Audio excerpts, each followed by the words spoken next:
Dying Reborn initially caught my attention when I was having a look at the PlayStation Store. The store art, which features someone wearing a weird fish mask, stood out from the rest of PSN's offerings. Fast forward a week or so later and I found myself in possession of a review code, and since Owen's busy with Horizon Zero Dawn, I figured I'd review Dying Reborn here on Team BDF.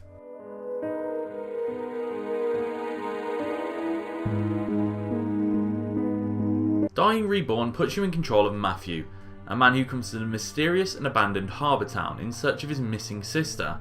Then he gets captured and has to complete a series of repetitive, often generic puzzles to escape. Honestly, if you've played puzzle games before, then you've already played Dying Reborn.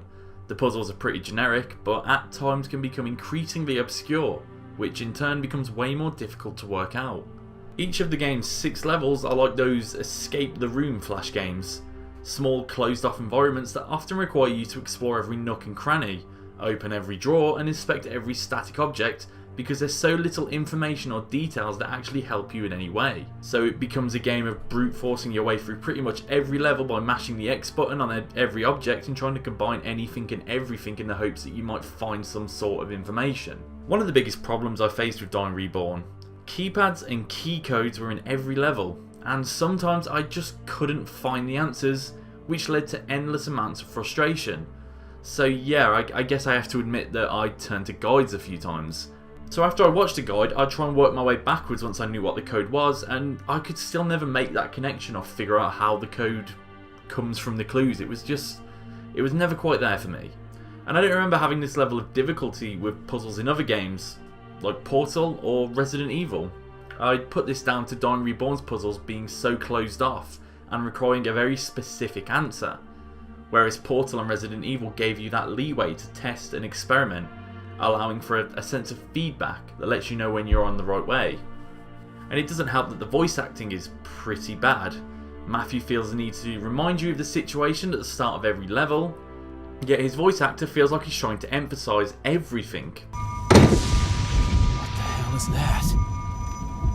It smells horrible. I think I'm gonna be sick. These constant reminders were also pretty annoying because I got through the game in around 2 hours, though most of that time was just me looking at the same walls screaming, "Where's the code?"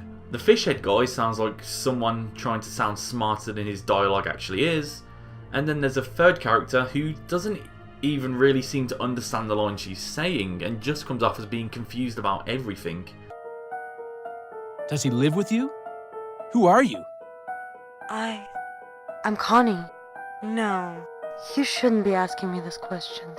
The bad voice acting is one thing, but Dying Reborn is about as generic as a horror story can be. So stop me if you've heard this stuff before. Abandoned town, decaying building, missing relative, protagonist with memory loss, mysterious villain speaking in code, oh, and said villain only appears on TV screens. And don't get your hopes up that Dying Reborn might surprise you. It not only fails to surprise, it doesn't feel like the game even tries to surprise you, but simply clings to the basic horror conventions as if we haven't seen this stuff 100 times before. Dying Reborn is just bad. The puzzles are bland, the voice acting is bad and makes the poor writing even worse.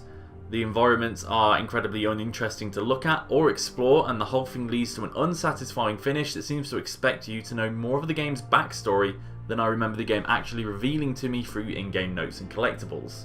Dying Reborn fails to really do anything unique or distinctive, instead going through the motions of every horror game you've already seen, but failing to do anything interesting or clever with them. So at the end of this review, I'm giving Dying Reborn 2 out of 5 keypads. Thanks for watching. There's a couple of annotations on the screen for some other videos we've made recently. Owen is still working on Horizon Zero Dawn review. I don't know when it's going to be ready, but it should come eventually, I guess. But anyway, thanks for watching. Why not like the video? Let us know what you think if you played the game, and subscribe to the channel, because we make videos and other stuff, you know.